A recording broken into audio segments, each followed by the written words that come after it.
welcome to Hang, Scotland's Hip Hop and Grime Conference. We have an amazing panel of very inspiring guests. The group's going to discuss today how hip hop and spoken word informs their own approaches to community engagement, from songwriting workshops in prisons to hosting dry club nights, collaborative performances with refugees, music education, as well as how hip hop as its own diverse community provides support and representation for marginalised individuals and groups. My name's Mark. I'm a performer and an event organiser. I'm in a band called Gyro Babies. I'm in a hip hop act called Youcallthatradio.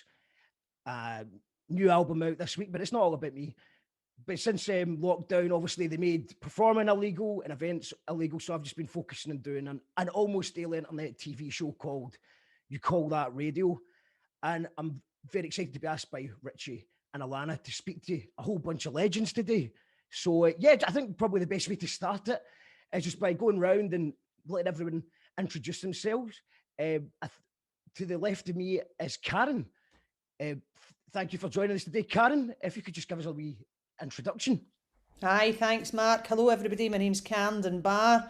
You might know me for the TV show Chewing the Fat. I do other things as well, and in the last about 18 months I've been involved in hip hop collaborations with people in different parts of the community around about Glasgow.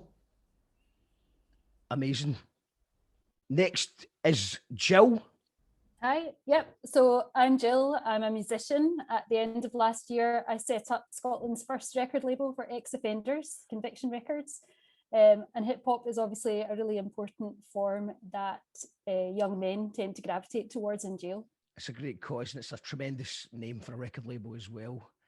Donna. Hi, Mark. Hi, Donna. So I'm Donna. I started off with the Homegrown Always Best stuff because of Scottish hip hop. Started to get into recovery. Did a radio show on Sunny Govan Radio called Make Recovery Visible, and got involved in the recovery communities through AFIT, which was alcohol-free functions, and now I'm employed with the Scottish Recovery Consortium to run events. Amazing, Donna. Khaleda. Hi, I'm Khaleda. I'm the founder and director of Intercultural Youth Scotland. It's Scotland's leading charity for young Black people and young people of colour. We use an intersectional approach to deliver vital work to support and overcome inequality, to know and exercise their human rights and become active citizens in Scotland. Amazing. Thank you. And Mobo. Hi, my name is Mobo. I run a multimedia music platform called Up to Standard. Also, I'm an artist manager. On the Forage, I work within the intersection of music and culture, mostly creating context and visibility for underrepresented artists within the musical landscape in Scotland, but with a big focus on hip hop.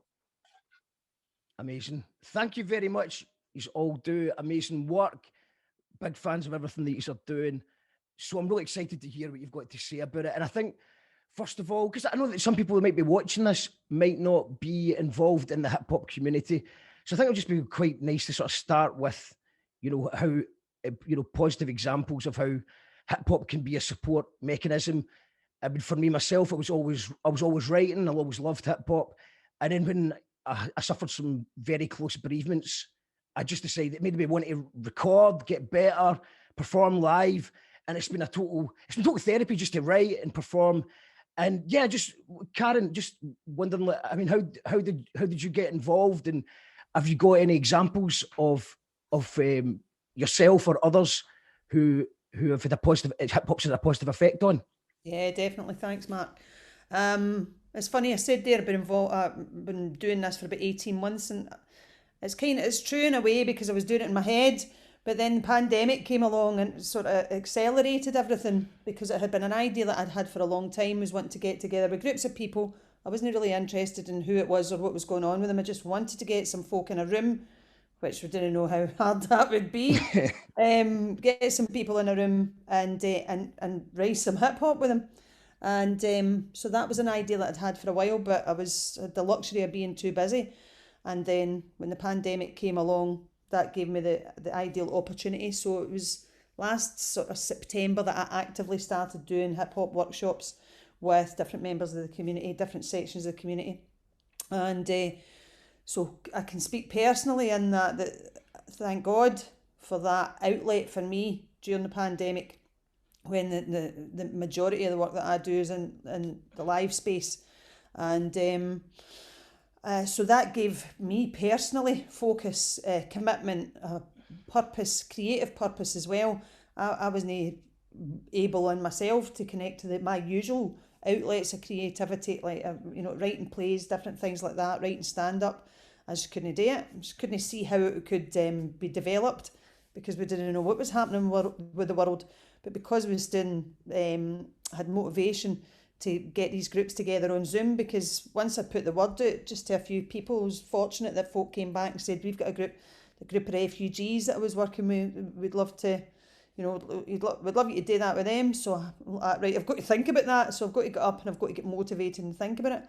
I was working with a group of the young people out at the Good Shepherd Secure Unit near Port Glasgow. I was actually able to be in the room with them. I think the results of that was one of the earliest groups that I did. And I was able to cut my teeth on it, and it was the perfect way for me to do it, because any idea that I had about what I was going to do with the students out there, it was about 10 minutes into it, and the ideas were just burst out the water, and realised that my job as a facilitator in that, whatever, I don't even really know what the word is, a punter that's turned up with a computer, is to listen to what it is that they want to create, and then try and be with them in that, and facilitate them creating that. And that actually helped take me into the rest of the workshops with that focus. So I can say for myself, it certainly made a big difference in terms of my well-being and purpose, especially in this kind of time and pandemic and everything being on Zoom, but also the feedback, and I can talk about that a wee bit later, that I've had, and the experiences that I've had within I must be on sort of group number 14 or 15 now. So they've been constant. That's been a surprise, but it's also starting to take me in a completely new direction within my personal life as well. So that'll do for now though, because if you ask me the time, I'll tell you where the watch was made. So I better stop. Amazing, Gav. And Jill, if you just, I mean, obviously, what is incredible what you're doing as well with Conviction Records, and how did this come about? And could you give us some examples of how it's, been a positive influence on yourself, and I'm sure the people that you're working with as well? Yeah. So although I'm a musician, it's probably not surprising that I'm not a credible hip hop artist.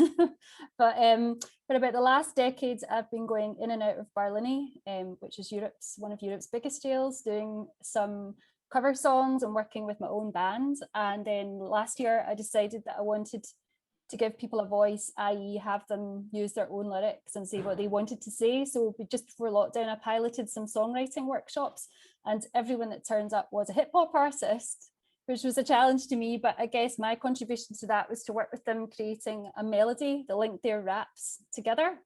So, I mean, it's really helped me. I think it's like anything, they go in and they think that you're the expert, but actually they're the expert and you're learning from one another.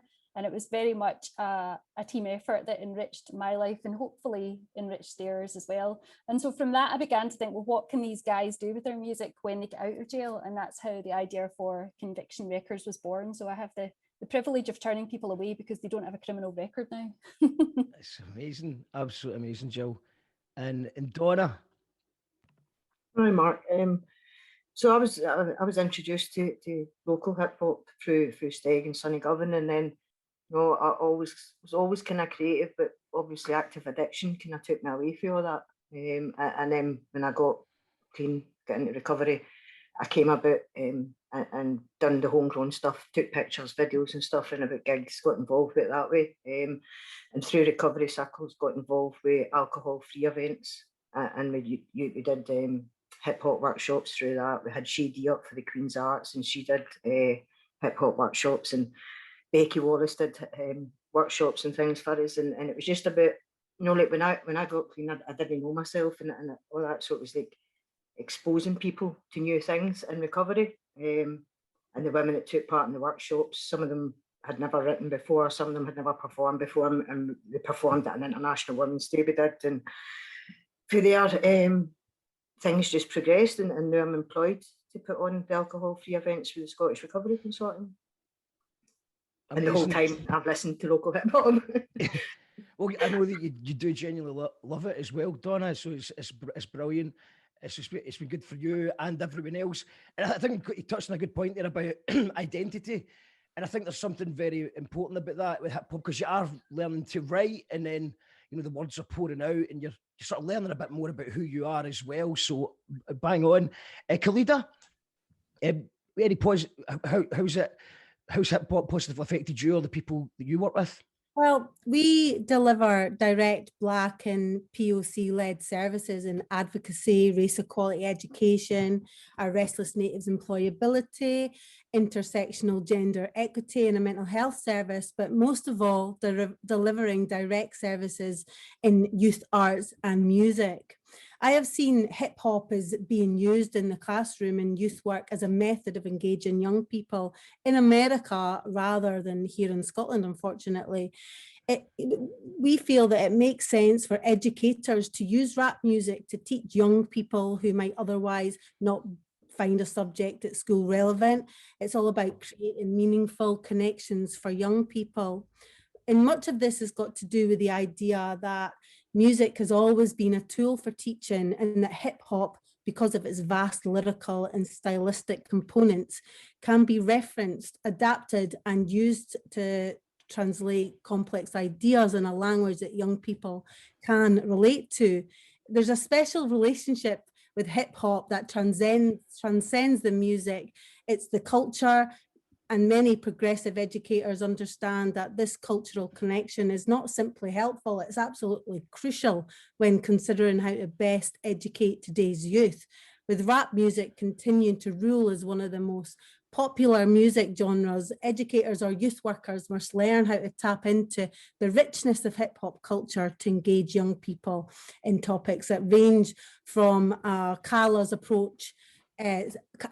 Shakespeare approach to sciences. Why can't educators use rap songs to get young people to make meaning of current events in history? We need to engage young people in social discourse, which fosters critical thinking and academic and media literacy. This is something that we are campaigning for as part of our approach to decolonialising the curriculum at Scottish Government. When a curriculum does not reflect its culture, interests, and realities of youth, they lose interest in learning at school. This is, this contributes to poor grades, behaviour issues, and students dropping out of school. Active engagement is a catalyst for student achievement. I've got a couple of examples just to finish off my point. Tupac's autobiographical poem called The Rose That Grew from Concrete is used to teach young people how to analyse poetry. This kind of young adult novel should be added to the reading list at school to help young people increase their vocabulary. Also, I'm not sure if you've heard of hip hop. It's reinventing culturally relevant pedagogy by Dr. Gloria Ladson Billings. Her theories and research around culturally relevant pedagogy has been the foundation of forward-thinking education circles, and many of today's leading hip-hop educators are proving her work to be vital in improving how we teach young people. Absolutely, totally agree with that. And I've only ever heard of it once or twice going into schools, whereby I know that Beer Jacket did something in Coatbridge with Darren McGarvey, where they encouraged people to do like battle rap, except like a debating club, except it was in the style of battle rap. And I think Doogie from Mickey Nines just tried it himself at his school as well. And the results were incredible. The people that normally aren't interested or get into trouble, they just rose to the top of it. And it just shows you, because I would have loved something like that in English, it's a totally different way of looking at it. And like you correctly said as well, some of the stuff that you're learning is just so old, and it's just not relevant to the culture that people surrounding themselves in. So amazing points there. Mobo, just to bring you in, mate. Obviously I'm well aware of the amazing work that you do, and up to standard, I can see the amount of positive experiences that you've had in the scene with people coming in and you're giving them a platform. But please, I would like to hear your take on how hip hop's helped you and others around you. Yeah, so for myself, moving, like I want to speak specifically to Scotland, like in regard to my experience in Scotland and moving to Scotland and living here. I moved to the East End of Glasgow and I felt very alienated. And one of the things that helped me during that time was me discovering grime music at the time and actually finding voices that I could relate to and that I felt are similar to myself, either looked like me or had similar experiences to me. So hip hop really, that genre really helped me just find a place within here. And then eventually within the UK, and then eventually I started looking around me and seeing that there's actually a hip hop community here in Scotland. And I stumbled across Affiliate Recording Studios, it was called at the time, and got introduced to the genre and to the community. And it's been a support mechanism for myself, a support mechanism once when I was in school, a support mechanism when I was at the art school doing a design-based course. And again, once again, finding myself very alienated in regards to the things that I wanted to explore in regards to my reality as a Black man living within Scotland. The studio at the time was my way to then find other creative people who also have similar ambitions as myself and similar experiences as myself. So hip hop is like, just thinking about it here, it's like, it's sort of been a support mechanism in the past. That experience there, I wanted to pass on as well and started putting on events in spaces like the art school, putting on events in warehouses, and giving people a platform to perform. And also by that, giving them an actual voice to perform as well. And that work has continued on now into Up to Standard, where we provide a platform through different shows in order to give people an opportunity to actually voice their opinion. And there's a studio attached to that. And it's sort of very, it works in two ways. In a way, we're able to facilitate a space, but in another way, the artists that come there and the community that I get to meet through that are also facilitating and giving me a place within this wider community that's currently being built. I want to keep at that for now. Amazing, man. And I think that a lot of things that everyone kind of talked about there as well is that there is less financial barrier to hip hop than most of the arts out there. You know, if you want to be in a band, you want to learn to play guitar, you have to buy a guitar and stuff. What the beauty of hip hop is that all you need to do is pick up a pen and a bit of paper. Obviously, privileged communities are always going to have the benefit of being able to buy better equipment or being able to pay for managed or like advertising and stuff like that. But at the end of the day, if you've got experiences and you put stuff down on the pad, you can practice and become good without really any financial barrier or needing to study or learn music theory or anything like that. Which is I think, so would you agree with that, Karen? Yeah, definitely, Mark. I mean, it might be easy for me to say I definitely when, of course, I'm a billionaire. Well, I'm no, but I'm a millionaire. Well, I'm no, but I'm no skint. So all the things being said, I had a MacBook, so I could access GarageBand, and that's how I started off with that. So I'm aware that I've got that privilege, whereas many people that would want to be getting into this don't. But as you said, picking up a pen's a big part of it. I think there's that old saying, if you can't see it, you can't be it. And I was really interested to hear what Mobo was saying there about moving to Glasgow and then starting to see people around about him. Looking for a hip hop community and then seeing the people around about him. And so, in a strange way, I had to do that as well coming into this. So I think that's part of it, that obviously the finances can make it easier, but which is much more important that I've found is the influences and the connections in that. And I don't mean connections with highfalutin people, I mean connections with people that are as invested, not just in the craft, but in the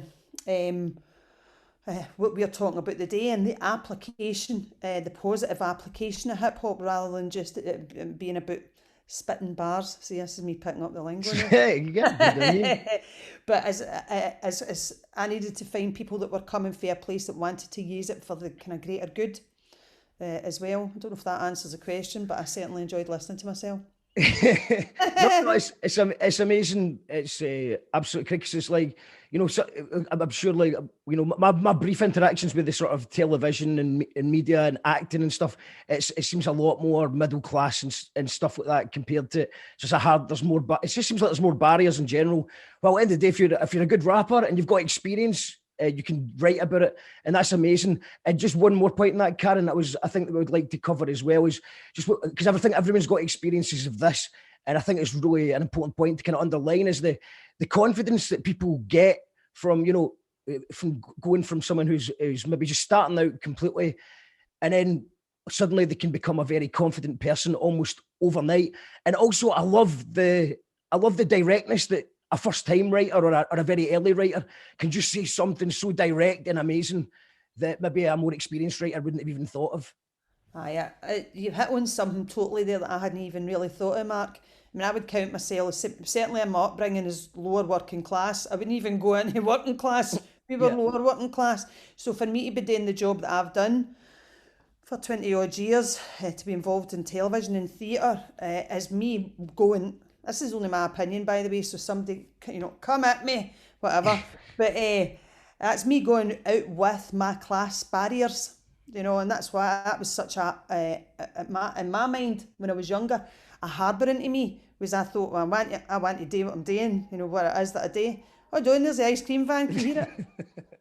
There you are, it's just proving my lower working class. Like, get us a double nugget. Anyway. So for me to try and break through that and manage that, a lot of that's luck and some of it's skill, without blowing sherbet up my skirt.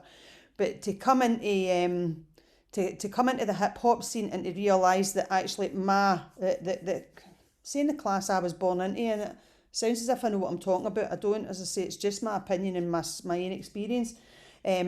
Actually lends itself much more to hip hop.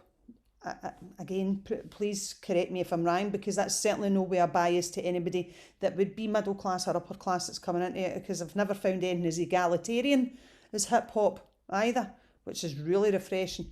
But it's certainly, I found it much easier to tap into my natural roots and bring that into this medium, and then for the people that I'm working with who are coming from the same places I grew up in, roughly, to be able to encourage them that this belongs to them. Not just that they can do it, but this is actually where their creativity belongs if they're coming from that place, and that's not to put a bar on anybody else.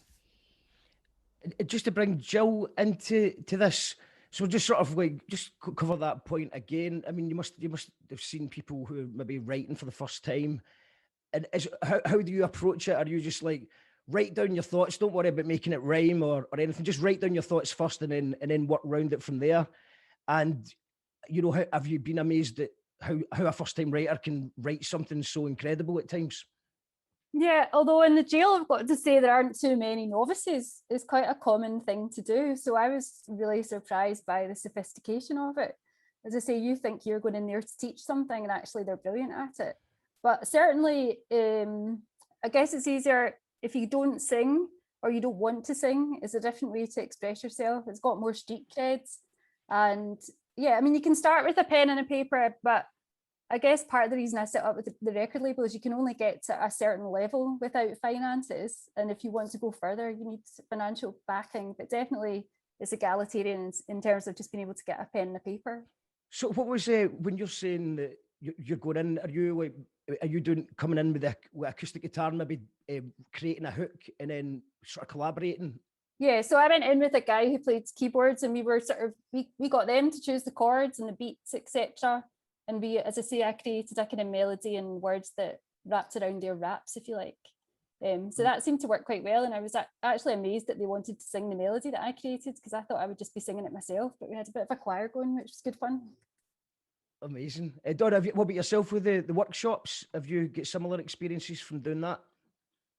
Yeah, so like I had wrote for years, like through prison and stuff like that. You know, like Jill saying, I wrote then, and I wrote through my addiction, and then like getting introduced to folk and no like seeing the talent that we've got here, and it no being as widely known back then. Do you know what I mean? It was like Steg was giving me stuff for like Mog and him and Davey and stuff like that, and then like it's people for the scheme, like the young team, and they don't get opportunities, they don't know where to go to get the opportunities, like Creative Scotland and all that. Do you know what I mean? And it was like a platform for that kind of stuff, homegrown at first, and then they're the kind of people that supported to do alcohol-free like workshops and stuff. All the women that did Becky's workshops all get loads out of it. You know, like one I say made a kind of rap tune for her son, you know, and that was she told us the other day what she got out of that, and it was a lot of confidence building, a lot of processing emotions. Do you know what I mean? And that's what it used to be for me, writing, was processing emotions, because I didn't know how to articulate them, and that's what kind of hip hop gave. You know, you made a post one time about a blog about the way Mog uses lyrics and can like pervade, explain emotions and stuff like that, and that's what it's all about for me. Absolutely. Mog should be getting taught in school as well. I don't know why you have to wait 200 years after a poet passes away before they get studied, but I think a lot of, you know, if you're from a working class background, in Glasgow, West Coast especially, Mog's talking a language that I think a lot of people could relate to, but also been very, very intelligent with the lyrics as well. And I think it's, teach Mog in schools, I would say. Khaleda, just touching on that point again, it's sort of the therapeutic element of writing. What's your experience of that? Have you seen people just getting more confident and from being nervous and stuff like that? Well, for us working at IYS, we try and engage with young people who are furthest away. I mean, sort of young people whose cultures don't allow them to take part in writing hip hop and being in music. There's restrictions there. And with our work in schools and in education, we are, because of that accessibility to those who are furthest away, Muslim young people, Black young people from lower socioeconomic backgrounds, who don't yet even know that they've got a talent. They would never consider that. It's really important that we can get to those young people through, and it is through schools, because that's the only way that they're actively engaged, that they have to go to school, because many of the young people we're working with, due to cultural restrictions and expectations, are not allowed to sort of go to like youth clubs and be involved with youth work. So that's really important. We've worked with some young people who honestly would never even think about writing a poem, and now with the work that we're doing, they've seen that they've got these gifts, and that is a way of them engaging and them being part of something. It's, you know, a lot of the hip hop scene comes from, it's important for us to reflect on the history of hip hop and grime. It's Black people own, it comes from their culture, it comes from their roots, and often those people are overlooked and neglected in decision making. And, you know, other, like some communities are using that, is great at using that. I think that we have to make sure that Black people are represented in every single space, and that decisions and that there is included, and there's equitable funding to make sure that Black people can own their own culture, and that it's not just a case of being used by others. Especially, we have to make sure that Black people understand, that Black young people understand that this is their roots, and this is, hip hop comes from the Bronx in America. Black cultures started hip hop. Black cultures in London started grime from youth clubs. And it's important that we make sure that all spaces have that there's an understanding of where hip hop came from. And what do you think could improve that? I think anti-racist practice, anti-racist training, making sure that organisations are keeping up to date with anti-racist cultures.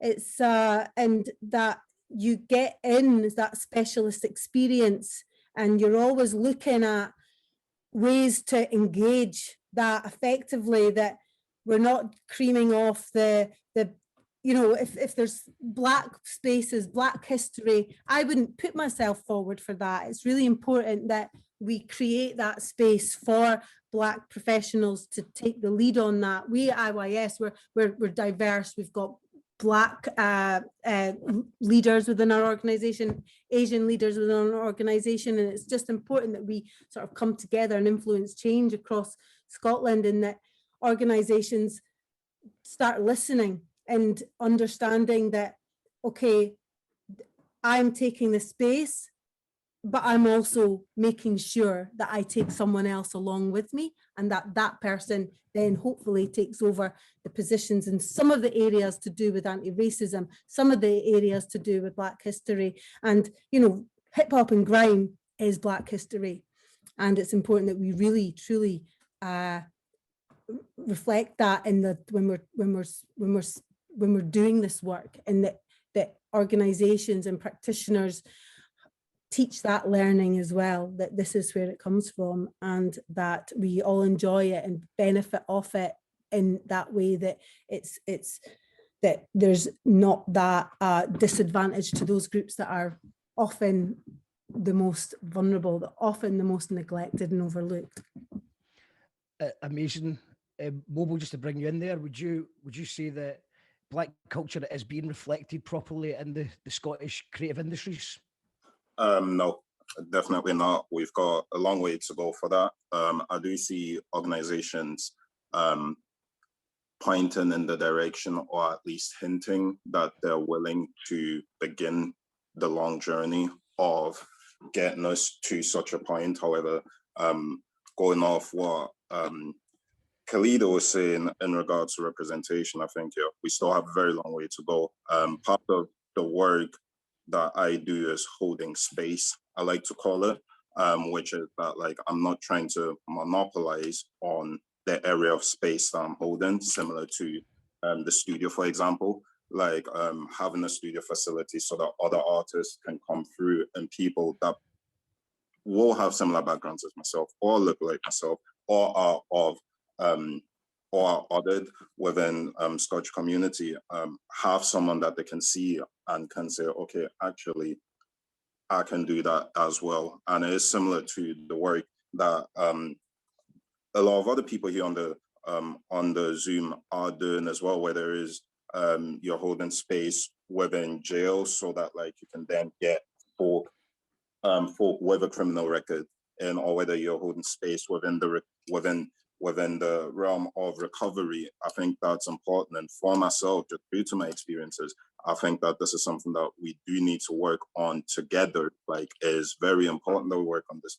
together, just so that the experiences that myself that I went through and other people go through as well, they won't be repeated. And those are conversations that need to be had, like, as uncomfortable as they may be. Those are conversations that need to be had.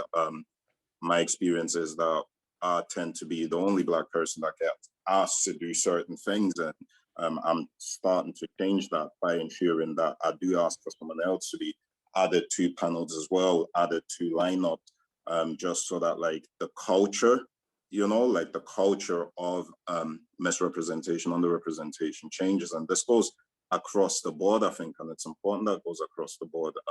I recently was introduced to an artist who is openly non-binary within the hip-hop community, and those things excite me, because it means that, like, a whole new experience can be spoken about through the lyrics, through the music, you know, and those are things that can be unpacked again through the music. And I do very much agree with Khaleda, and I do very much think that we do have a very long way to go. However, I don't think I'll be sitting here on the panel and speaking if people and organizations aren't at least a little bit willing, but it'll take the wider community to push together and really hold each other accountable.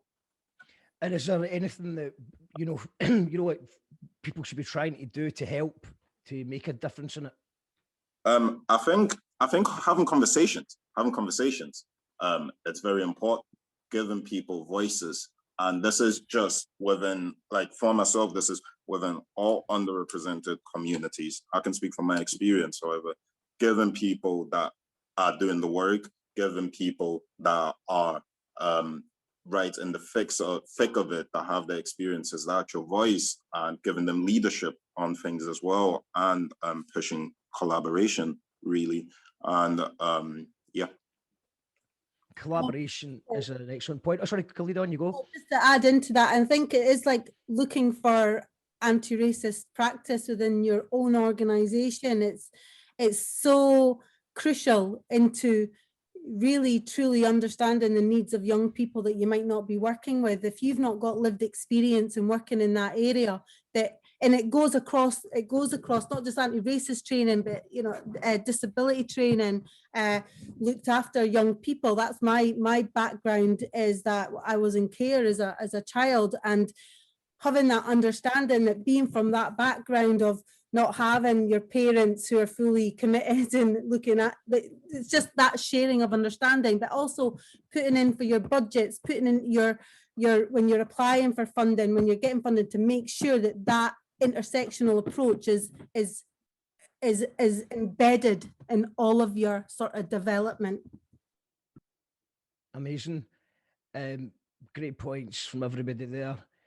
We're just going to move. We're going to sort of towards. We're kind of getting to sort of the end of the hour, and one thing that we really wanted to bring up today was just mental health in general, and you know how hip hop can cooperate and interlink with that. And obviously, you know, the hip hop community's lost a few amazing people to suicide. There's so much. I mean, it's an epidemic of mental health issues going on at the moment. Probably going to get a lot worse after lockdown for over a year as well. So yeah, I've been asked by Richie to shout out Help Musicians, Music Minds Matter, which is a dedicated mental health service. It provides direct support 24/7 to everyone working in the UK music industry. All the details will be in the link roundabout here somewhere. And there's the NHS 24 there as well. I mean, I suppose if I'm being honest, it's just like I get fairly anxious even talking about mental health or suicide or anything, as someone who has been impacted directly so many times over the years. But at the end of the day, not talking about it hasn't worked. So it's about time that we, you know, do try and talk about it. And sort of, Karen, just to sort of bring you back in there, you know, how do you feel that hip hop relates to mental health, if at all? Aye, well, very much so it does, and everybody's touched on it in one way or another within this last hour, Mark. Is the necessity to talk. Even you says there, you know, I'm hesitant to talk about it, but talking about it doesn't work. Yeah, we tried that for the last 10, 20 years, so. Aye, and then some. Do you know, before that, if you think about the last century, I certainly think back to my parents and grandparents, and the idea of talking about your problems was talking about your problems was seen as weak, sadly. Do you know? Whereas now we know not only is it a necessity, but it's a strength to be able to do that. And that doesn't necessarily mean that everybody is in a position where they can sit down and say, right, this is what's going on with me. I hope it doesn't sound inappropriate. Donna touched on it, you know, not being able to express herself in that way, but being able to put it out through lyrics. I think that's so important, to give people a chance, you know, to encourage them to say, see whatever it is that's going on with you. And the way I'm working now, I'm certainly no mental health expert at all. I'm not trained in any way. I'm not trained in any way. I'm not, never mind in mental health. I'm not trained in anything at all. I'm not even trained in acting. So I'm kind of turning up, and, you know, Mobo said it, holding space. It's like trying to give people a space, but also a bit of no direction, but just a hook for them to go into what it is to what's going on in them. And a lot of the groups that I get together with, I'm saying to them, what's going on for you now as a collective? Let's have a chat about what's happening. Most of the stuff, it's no coincidence, has come out as lockdown. Do you know? That's been one of the things, but different aspects of that as well. It was really interesting. A young group that I worked with were talking about the lack of sex during it, and no in any sort of flagrant way of that, do you know, but in a way that was like, that needs to be talked about, but, you know, they need to be talking about this. It was helping me as well, because no many people couldn't relate to that in the situation that we were in. Whatever that is, sex, intimacy, connection, that we need as the animals that we are, as physical connection. So to have that outlet, how absolutely necessary that is to mental health, but it's not just the talking about it, it's the sharing that, and that being reciprocated for me with the groups that I'm working with, because it's in a group. And so people are realising that they're not alone. And I think that's a vital part of, that's life and death within mental health issues, to realise that not only you're not alone, but there's a way through it.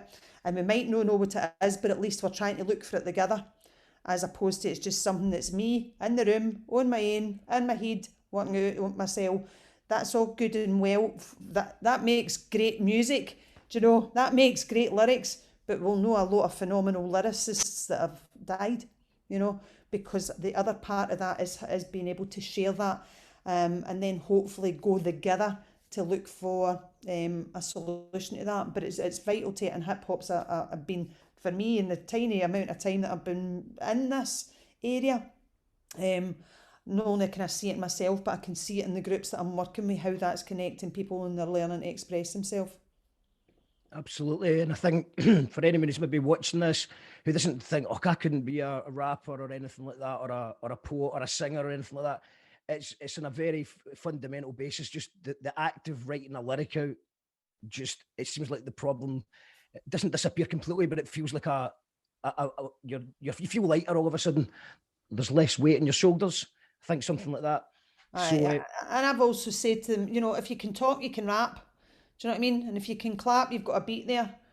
So that's all you're needing, and that kind of encouragement as well, underpinning, because if they don't think they can do it, it's hard for them to write down the lyrics. But from like, well, I think you can do it. Do you know? And I mean, I just lie to folk. I just hoodwink them into it. Do you know what I mean? Well, I don't. But I just put it in a certain way that like, she's off her head, but I'm going to go with it.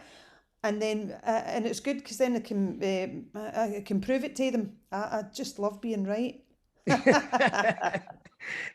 Joe, obviously you're in prisons and stuff, and so obviously your mental health, I'm sure you're dealing with that on a day to day. How would you say that hip hop interlocks with mental health? Well, I don't think it's just hip hop. I think it's music in general, to be honest. It's really helpful with mental health.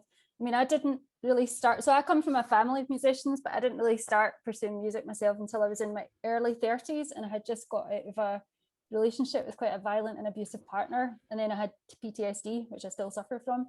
So I realised that in prison I had a commonality there, because a lot of the people came from traumatic and chaotic backgrounds, and that maybe I could relate to them and they could relate to me, and we could do something together. And I do think it's not nice to suffer, but I do think that with suffering, you've got a lot of material there, that, you know, to get out, and you have your stories to share with people. And I always tell people, you know, the most powerful story that you can tell is your own. So yeah, I would say music in general is closely linked with mental health and well-being. Absolutely. And yeah, you're taking those experiences and those stories and creating it. It's also like just sort of changing the energy as well, because obviously nobody wants bad stuff to happen to them. And I'm not trying to say the whole torture genius thing either, because that's been debunked. But it's just, if something bad has happened, you've got a story, put it down into paper and try and turn that into a positive energy. Yeah, and some, you know, there's a lot of comedy in it.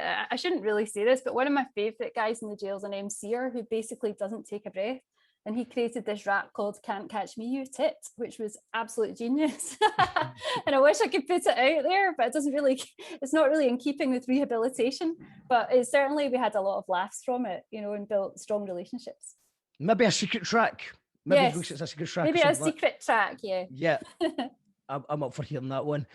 Donna, mental health, and I mean, obviously you've done so much amazing stuff from the, you know, I think I first met you when you were doing photographs and stuff like that, and then you've been doing your nights, and you know, you've just been doing so much.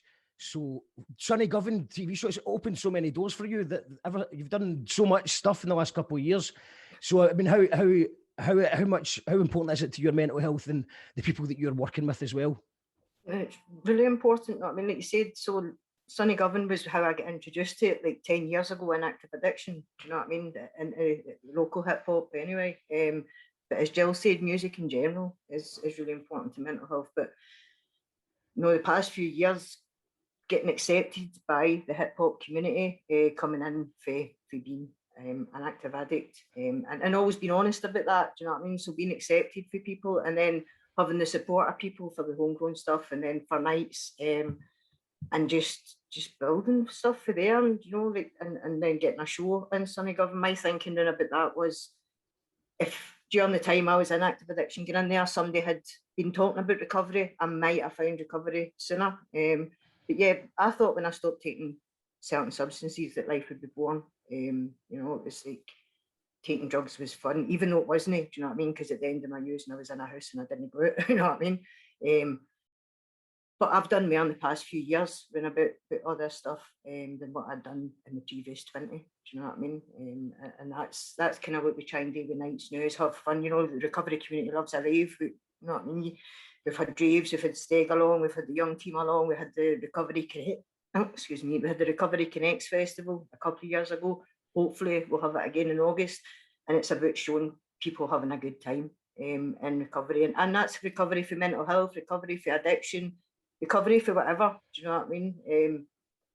Other people have mentioned, like trauma is like a big thing that starts using certain substances, and sometimes that becomes problematic for people, and they don't see a way out, or they need to learn to change their thinking. I mean, I'm not an expert in any, but I had to change my thinking about my trauma before I started to recover for it. Do you know what I mean? Stop the blame and all that for why I felt the way I did and why I was the way I was. And once I changed that, I could start to heal for it. And that's kind of what I do. But I'm also blessed that people from our community have messaged me because they know I'm in recovery, and start talking about their issues. You know what I mean? You give it phone numbers and things, and sometimes that's the hardest thing to do, is reach out for help, to pick up a phone. And I just think that was, as I say, another reason for kind of making my recovery visible, was to let other people see that it's possible. Do you know what I mean? And there's nothing, I get no better satisfaction when people actually message me and want to talk and want signposted or some advice or some guidance, and all I've got to share is my experience. Do you know what I mean? I'm not expert again, as I say, but my PMs and all that's always open for anybody that likes to talk. That's amazing, Donna, and I think it's because you're obviously making recovery visible such a great name as well for it, because you're basically coming out to the community and you're saying, like, I've got these addiction issues, and you're absolutely smashing it. So great stuff. But also I like the fact that you touched on the fact about the fun, and Jill just mentioned that as well, about the, you know, like funny songs and good nights out and stuff like that.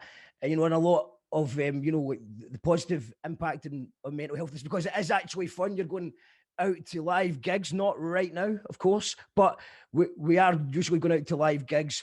We're connecting with people, we're meeting new people, we're catching up with old friends, and it's part of a community. You might not like everybody in the community, that happens too, but it's bringing people together and having fun. Khaleda, fun. Is it possible to have fun?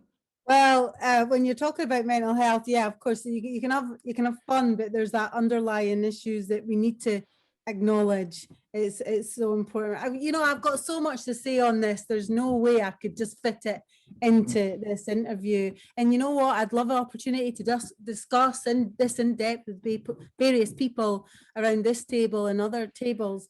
But I think my brief overview is that we can see that the sector often has an exploitative relationship with Black young people and young people of colour.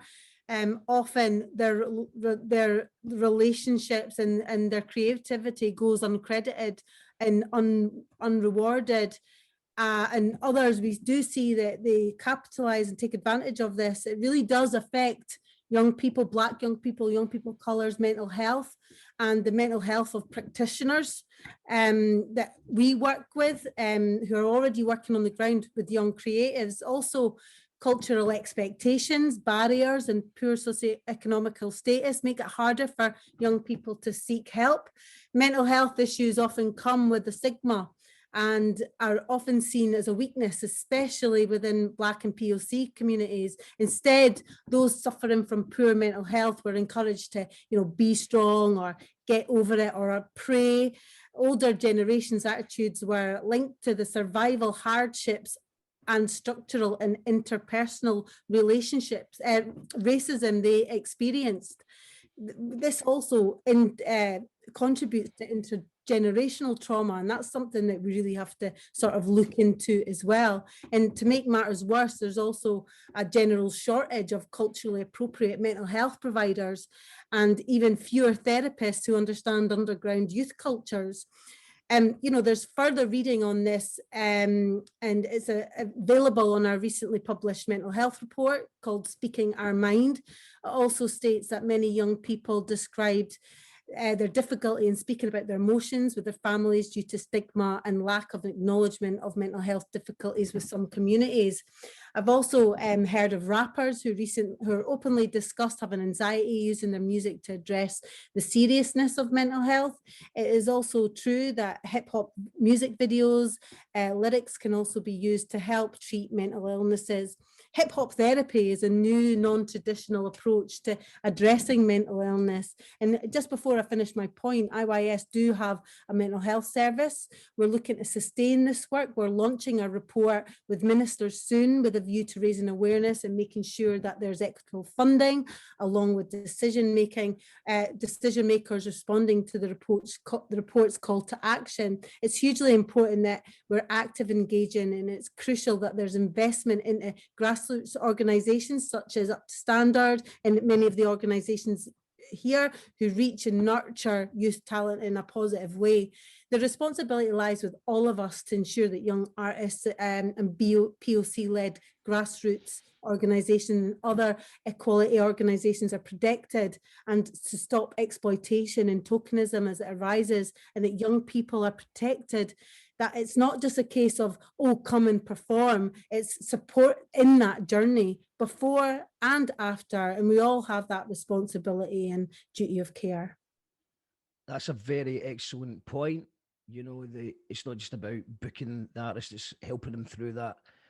And also, I like you. We're going to go around everyone again once after I spoke to Mobo to actually talk about anyone's got anything to plug, because I'm sure that there's probably people watching this just now that want to know how they can get involved and how they can help.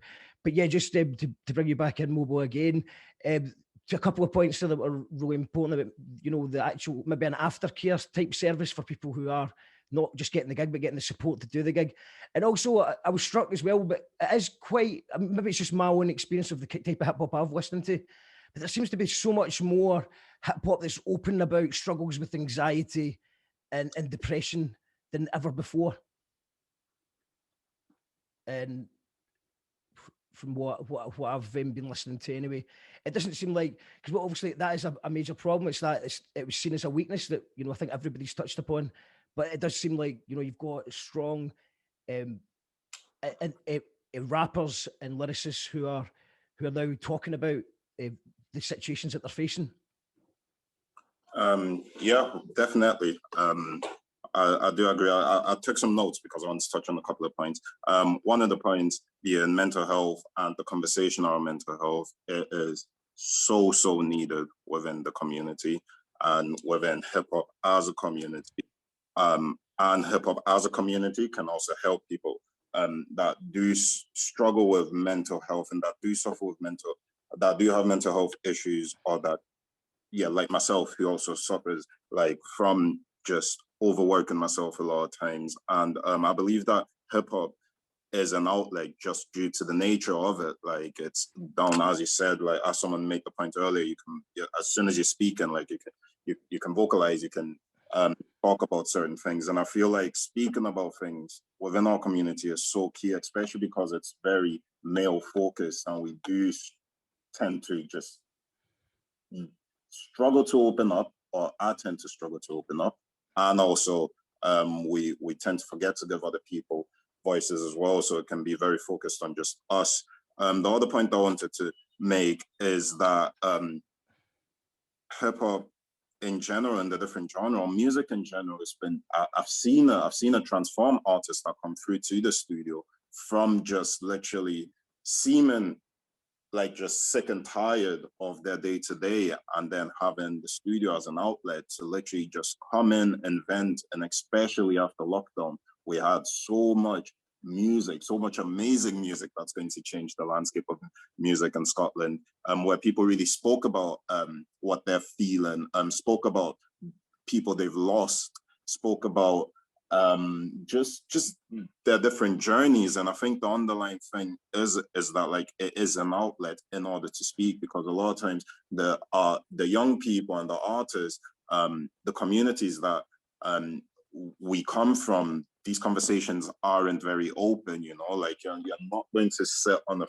you're not like, I went to school in Denison, like at the time that I went to school, like there's no way I'm talking about like flipping feeling down like to my mates at the time, you know. So I think it's so key that the older generation are speaking about it, the generation, like the middle generation and the generation that like is to come. Like I think it's really key that like we start speaking about those things, and through just different mediums, whether it's through this, whether it's through your music, whether it's through you recording yourself, having a podcast and talking about your experience.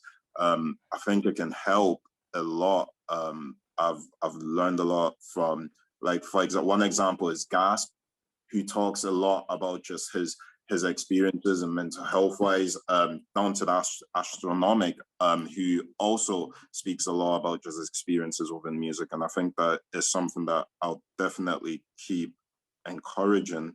Yeah, and I think it's something that we do need to do more within the community. And everyone should definitely listen to Astronomic and Gasp, absolutely. And yeah, and also like as far as the conversations go, every single one of you are welcome on Youcallthatradio anytime you want, and we can have a full hour each, because you know I could talk to you all for hours, and I think we're running a bit over. I'm sure Richie's like wrap it up. So what we'll do is just go around quickly. If anyone's got anything to plug, or you know, if anyone's, because I'm sure people are watching this, how can they get involved? Karen, how can people get involved with the stuff you're doing?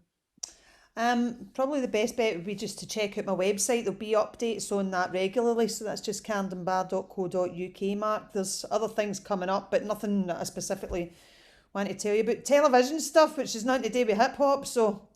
Oh, no, I'm curious, what you got coming up? Actually, well, I'm just about to start filming a documentary on woke culture, so I think that's going to be quite interesting, and within comedy, and how things, you know, stuff like chewing the fat would be translated today, and what would work and what wouldn't. So no hip hop involved in that, but it will be interesting to see how that comes out. No, that's amazing. Looking forward to that, Karen. Jill? Thanks, Mark. Yeah, so we don't have a website yet, but if anyone wants to contact me, it's jill@convictionrecords.org. So we'd love to hear from anyone that wants to chat. Amazing. Donna? So if it's involved in any of the alcohol-free events coming up, Donna at ScottishRecoveryConsortium.org, sorry. And if it's homegrown stuff, same stuff through other platforms, and they make recovery visible. Homegrown always best. Homegrown always best on the Facebook and the Twitter. Khaleda? Okay, so weekly sessions, youth work, the block, which is youth work for performing arts, and then we've got our free studio for young people that want to come and record with a professional producer. We've got girls group, we've got our mental health service, but most of all, you can see some of our practice and some of our talent at our 3rd annual Scotland in Colour Youth Festival, showcasing the talents of Black and POC artists from IYS, artists from Up to Standard, and artists from across Scotland in partnership with Creative Scotland's Culture Collective. Please look out for free tickets to Scotland in Colour 2021 with 2 galas on the 4th of September at the Biscuit Factory in Edinburgh. Amazing. And Mobo? For Up to Standard stuff, it's UP2STNBRD on all social medias. If you want to get in touch, With myself, it's mobile@forage.uk. You can also check out Forage on Instagram as well. We've got a lot of music coming this year, few projects with the community as well.